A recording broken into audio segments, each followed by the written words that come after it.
brought you by Silver Pumps and Motors. Top quality और consistent performance के लिए सिर्फ सिल्वर पंप्स नाम याद रखना। ఎస్ఎల్బీసీ టన్నల్ వద్ద పరిశీలించిన అనంతరం మాజీ మంత్రి హరీష్ రావు మీడియాతో మాట్లాడుతున్నారు. లైవ్ లో చూద్దాం. ప్రయత్నం చేయండి. అసలు మీ ప్రభుత్వం రేవంత్ రెడ్డి గారు ఢిల్లీలో పోయి మాట్లాడతాడు.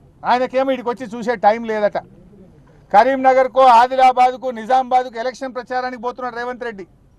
హెలికాప్టర్ వేసుకొని ఆయన ఎలక్షన్ ప్రచారానికి పోతే ఈ మంత్రి గారు నాకు హెలికాప్టర్ లేదని నేను హైదరాబాద్లో ఉన్నాడు.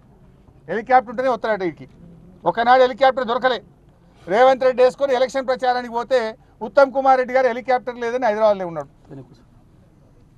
ఆ రోజు రాలే. అంటే ఈ ముఖ్యమంత్రి గారికి ఈ ప్రభుత్వానికి 8 మంది ప్రాణాలు ముఖ్యమా, ఎన్నికల ప్రచారం ముఖ్యమా? What is that you are doing? ఎట్లా పోతాడు? ఎందుకు రేవంత్ రెడ్డి గారు ఇక్కడికి రాలేదు? ఎందుకు ఒక లైన్ ఆఫ్ డైరెక్షన్ ఇవ్వడంలో ఫెయిల్ అయిండు? ఎందుకు రేవంత్ రెడ్డి గారు సమీక్షించలేదు ఇక్కడికి వచ్చి?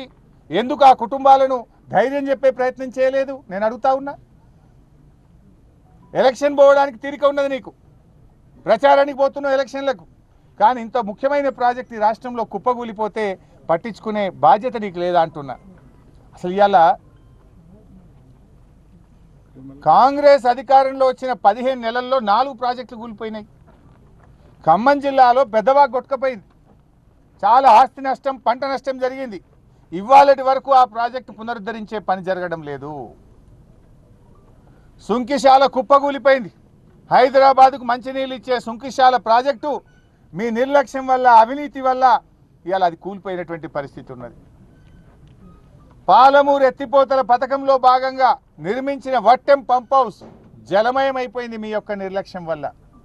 ఇవాళ ఎస్ఎల్బీసీ టనల్ కూలిపోయినటువంటి పరిస్థితి ఏర్పడ్డది. 4 ప్రాజెక్టులు కూలిపోయినాయి మీ 15 నెలల్లో.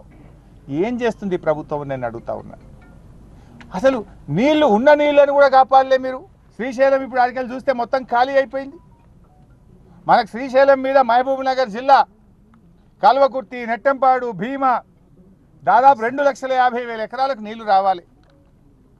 మంచినీళ్ళు మొత్తం ఉమ్మడి మహబూబ్ నగర్ జిల్లాకు కూడా దీని మీదనే ఆధారపడ్డది.